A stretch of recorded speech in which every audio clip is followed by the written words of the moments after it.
Assalamu alaikum grade 8. How are you? I hope all of you are fine, healthy, wealthy, safe and sound. Enjoying your food, enjoying your life, going to school, going to picnics, going to parties. But as important as an entertainment is in your life is obeying to your parents and praying 5 times a day. So, नमाज उसकी एहतियात करो, उसका ख्याल रखो और अपने वालिदैन की इताअत करो. What are we going to do today? I'm not going to tell you here. I'll tell you after 2 minutes. I want you to come to me, walk with me, and we'll find out what today's lesson is all about. जी, walk की मेरे साथ. Walk करके board पे आए. क्या कह रहा है बोर्ड? बोर्ड ये कह रहा है कि हमने द ग्रामर ट्री का यूनिट 19 निकालना है. पेज नंबर 111 से लेके 120 तक ये यूनिट है और ये यूनिट है क्लॉजेस के बारे में. क्लॉजेस क्या होते हैं? क्लॉजेस वो होते हैं जिनके अंदर एक फाइनाइट वर्ब होता है, एक उसका ऑब्जेक्ट होता है या उसका सब्जेक्ट होता है. ठीक है. क्लॉज कौन से होते हैं? क्लॉज वो होते हैं जो सेंटेंस का पार्ट होते हैं, या वो डिपेंडेंट हो सकते हैं या वो इंडिपेंडेंट हो सकते हैं, लेकिन उनको हम कंप्लीट सेंटेंस नहीं कह सकते. सेंटेंस के अंदर कंप्लीट इंडिपेंडेंट क्लॉज हो सकता है, क्लॉज के अंदर कंप्लीट इंडिपेंडेंट सेंटेंस नहीं हो सकता. ठीक है. हम बात करेंगे सब ऑर्डिनेटिंग क्लॉजेस के बारे में, जो कि एक डिपेंडेंट क्लॉज होता है. ठीक है. ये सबऑर्डिनेटिंग क्लॉजेस एक इंडिपेंडेंट क्लॉज को ज्वाइन करके कॉम्प्लेक्स सेंटेंसेस बनाते हैं. ठीक है. और ये जब किसी इंडिपेंडेंट क्लॉज को ज्वाइन करते हैं तो जो कंजंक्शन हम यूज करते हैं, ख कनेक्टर, ख कंजंक्शन, उसको भी हम कहते हैं सबऑर्डिनेटिंग कॉन्जंक्शन. सारी डेफिनेशन आपके बोर्ड पे है. जल्दी से आपको पढ़ के हल्का से एक्सप्लेन कर देती हूँ, क्योंकि आपको याद होगा कि मैंने यही सारी एक्सप्लेनेशन और यही सारी एग्जाम्पल्स आपको नाउन क्लॉज वाले लेक्चर में दी थी. लेकिन चूंकि हम आज एडजेक्टिवल क्लॉज कर रहे हैं तो I wanted them on to a board as well, so I have rewritten them. Definition क्या है क्लॉज की? The group of words that contains a finite verb and forms the part of a sentence. और ये कौन से हो सकते हैं? ये डिपेंडेंट भी हो सकते हैं, ये इंडिपेंडेंट भी हो सकते हैं. और जो सब ऑर्डिनेटिंग क्लॉज होता है, इंडिपेंडेंट क्लॉज के साथ वो ज्वाइन होता है सेंटेंस का सेंस फर्दर क्लैरिफाई करने के लिए. ठीक है. क्योंकि जब हम ये कहें कि when we were going outside, तो उसके बाद उसको हमने किसी न किसी इंडिपेंडेंट क्लॉज के साथ लगा के कंप्लीट सेंटेंस बना रहा है, क्योंकि when we were going outside is not a complete sentence. ठीक है. वो एक डिपेंडेंट क्लॉज है. राइट. आगे क्या कह रहे हैं? आगे कह रहे हैं कि सब ऑर्डिनेटिंग जो क्लॉजेस हैं वो सारे कॉम्प्लेक्स सेंटेंसेस बनाते हैं. एक कॉम्प्लेक्स सेंटेंस में एक से ज़्यादा सब ऑर्डिनेटिंग क्लॉज हो सकता है और वो तमाम के तमाम सब ऑर्डिनेटिंग क्लॉजेस मिलके एक कॉम्प्लेक्स सेंटेंस को फॉर्म कर देते हैं. ठीक है. देखिए मेरा नेक्स्ट सेंटेंस आपको ये एक्सप्लेन कर रहा है. वो ये कह रहा है कि complex sentence contains at least 2 finite verbs, as many clauses as finite verbs, 1 independent verb in the complex sentence. Complex sentence के अंदर कम से कम एक इंडिपेंडेंट वर्ब मौजूद होता है. कॉम्प्लेक्स सेंटेंस जो होते हैं वो जितने मर्जी हो, as long as there is a finite verb in them.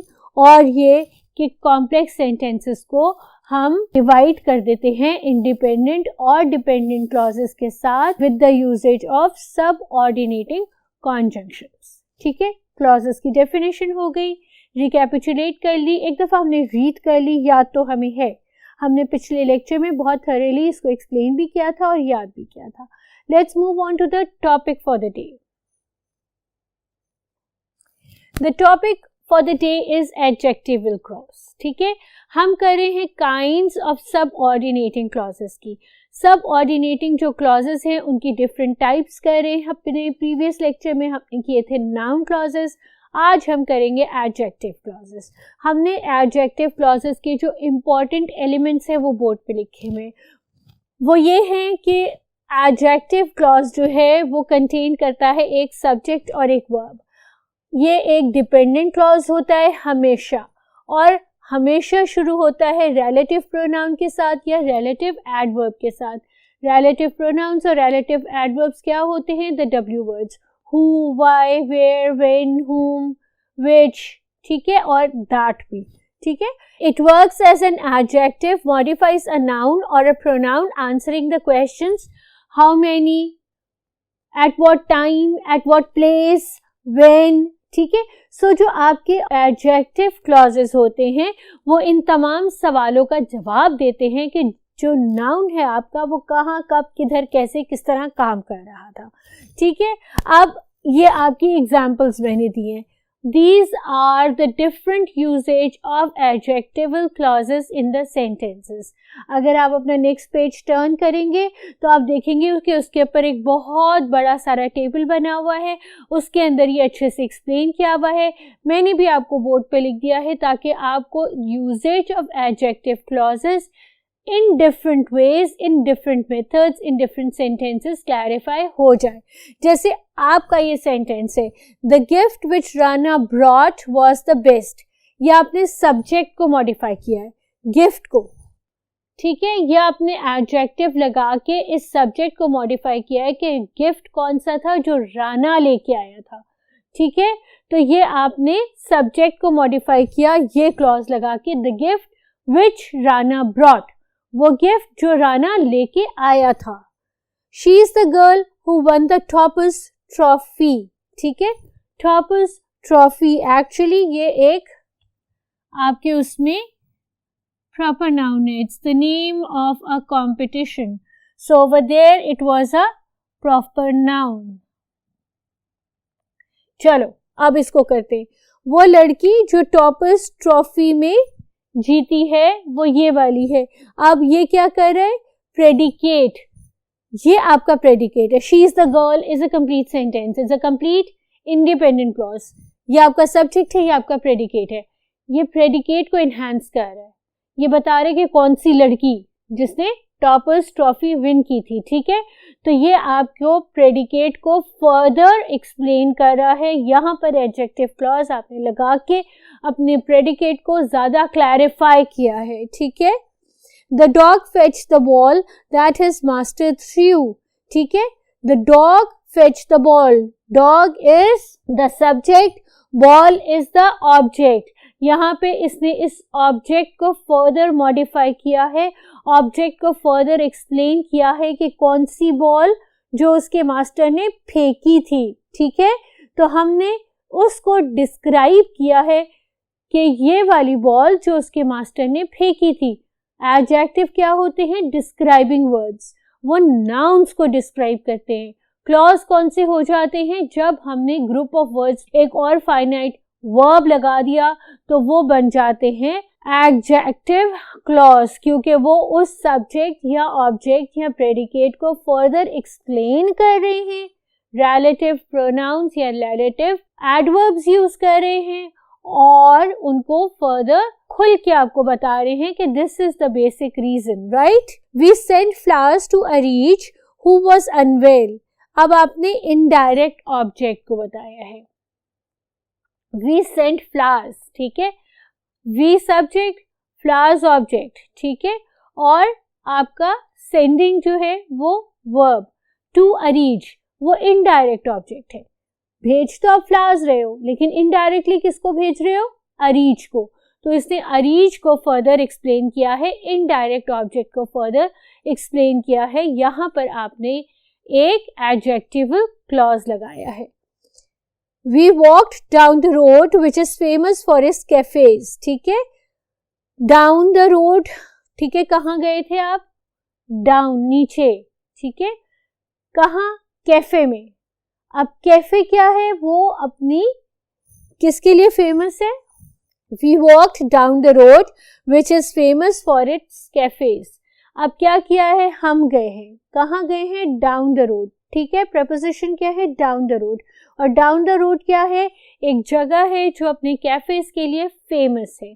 तो यहाँ पर प्रपोजिशन डाउन को हमने अपने एडजेक्टिव क्लॉज से फर्दर एक्सप्लेन किया है कि हम क्यों डाउन द रोड गए, हम क्यों रोड की निचली तरफ गए, क्योंकि वहां पर बहुत फेमस कैफेज हैं, ठीक है।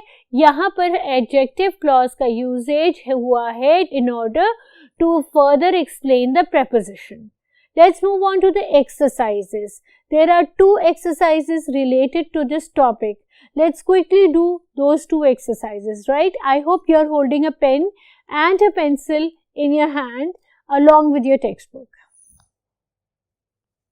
जी, ये वाली एक्सरसाइज कह रही है बी कि आपने इसके अंदर रिलेटिव प्रोनाउन को पुट करना है। रिलेटिव प्रोनाउन क्या होते हैं, याद करो, who, whom, whose, which, that, सारे, ठीक है। तो चलो हम यहाँ लिखते हैं, और वो कौन से होते हैं, वो एंटीसीडेंट होते हैं, इमीडिएटली आफ्टर देयर सब्जेक्ट वो आते हैं, ठीक है। सब्जेक्ट को, जिस नाउन को, जिसकी जगह वो रिप्लेस कर रहे होते हैं, वो उसके इमीडिएटली बाद आते हैं, ठीक है। सेंटेंसेस मैंने बुक से पूरे नहीं कॉपी किए, there was no point in writing down the complete sentence. आपने बुक खोल के कंप्लीट सेंटेंस देखना है, मैंने सिर्फ ब्लैंक तक की जगह लिखी है, right. My sister who lives in Lahore, ठीक है, wants to come and visit me, whatever predicate you want, ठीक है। This is the place where we met for the first time, ठीक है, where we met before we went to the market or wherever, right? She is the girl with whom I traveled to Japan is written in your book, but you can go to any place you want to. Let's go to Turkey, right?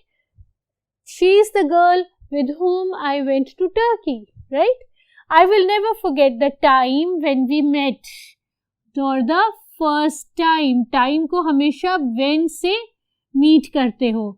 The police spoke to the man whose son had whatever उस poor man के बच्चे को हुआ था, lost था, had an accident, whatever. I would like to see the book that you bought from the market. ठीक है, book के साथ usually things के साथ usually हम word that लगाते हैं. ठीक है, do you remember when you saved my life? याद है वो वक्त जब तुमने मेरी जिंदगी बचाई थी. This is the same car in which I traveled. ठीक है, ये वही गाड़ी है जिसके अंदर बैठ के मैंने ट्रैवल किया था. This holiday we plan to visit the town where we were born. जहां हम पैदा हुए थे. ठीक है, my English teacher with whom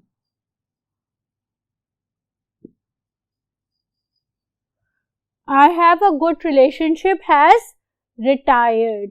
ठीक है, सारे रिलेटिव प्रोनाउंस की एक्सरसाइज मैंने आपके साथ कर दी. रिलेटिव प्रोनाउंस को एक्सप्लेन कर दिया. रिलेटिव प्रोनाउंस वो होते हैं जो इमीडिएटली आफ्टर आते हैं, जिस नाउन की जगह वो ले रहे होते हैं. ठीक है, माय सिस्टर, प्लेस, वेयर. ठीक है, सारा कुछ क्लियर हो गया. अब हम मूव ऑन करते हैं towards the next exercise. You have to combine these sentences by using adjectival clauses or relative pronouns. ठीक है, the man has been sent to prison. He robbed a bank. The man who has been sent to the prison had robbed a bank. The man who has been sent to the prison has robbed a bank. See, दो sentences को combine कर दिया और ये पहले से ज़्यादा बेहतर sentence है. इसीलिए हम adjectival clause कर रहे हैं कि हमारी sentence structure, sentence construction खूबसूरत से खूबसूरत तरीन और फिर और खूबसूरत तरीन हो जाए. ठीक है, और हमें full marks मिले. Exercise C का पहला हमने solve किया है. Let's move on to the second statement of exercise C. The scientist won the Nobel Prize. He found a cure for the cancer. The scientist who won the Nobel Prize had found a cure for cancer. The bomb caused a lot of damage. It exploded in the market. The bomb that caused a lot of damage exploded in the market. A shop was robbed last night. The shop sells jewelry. A shop that was robbed last night sells jewelry. The young woman is in the cabin. She has come to meet the chairman. The young woman who has come to meet the chairman is in the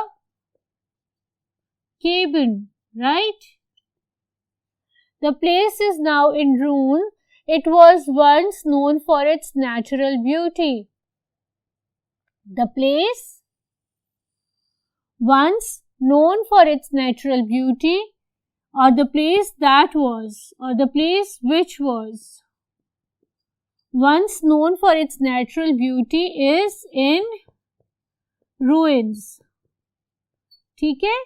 The athlete has been banned from the games. He cheated. The athlete who has been banned from the games had cheated. ठीक है? समझ आ रहा है सारा? I hope कि आपको नजर भी आ रहा होगा. The little girl has been found safe and well. She was missing from Sunday. The little girl who has been missing from Sunday is found. I was writing safe and sound, right? I returned the book. I had borrowed it from the school library. I returned the book that I had borrowed from the school library. We struggled up the hill. It was very steep in places. We struggled up the hill that was very steep in places. See, किस तरह से हमने simple sentences को, दो simple sentences को adjective clause लगा के convert कर दिया. हमने एडजेक्टिव क्लॉज की डेफिनेशन जानी, एडजेक्टिव क्लॉज के इम्पॉर्टेंट एलिमेंट्स जाने. हमने एडजेक्टिव क्लॉज का different usage in different ways in sentences पढ़ा. क्लॉजेस को इन जनरल रिकैपिचुलेट किया और एडजेक्टिव क्लॉजेस को in specific completely and thoroughly solve kiya. I hope that you have learned something from this lesson, and I hope that you are going to improve your sentence construction, and I hope that you will learn to enjoy creative writing. ठीक है? अपना बहुत ध्यान रखो बच्चों. नमाज पढ़ते रहो, मामा का कहना मानते रहो, पढ़ते रहो, एक डिसिप्लिन अच्छी सी जिंदगी गुजारो. अपनी टीचर को इजाज़त दो. इंशाल्लाह we'll meet again in the next lecture. By that time, Allah Hafiz.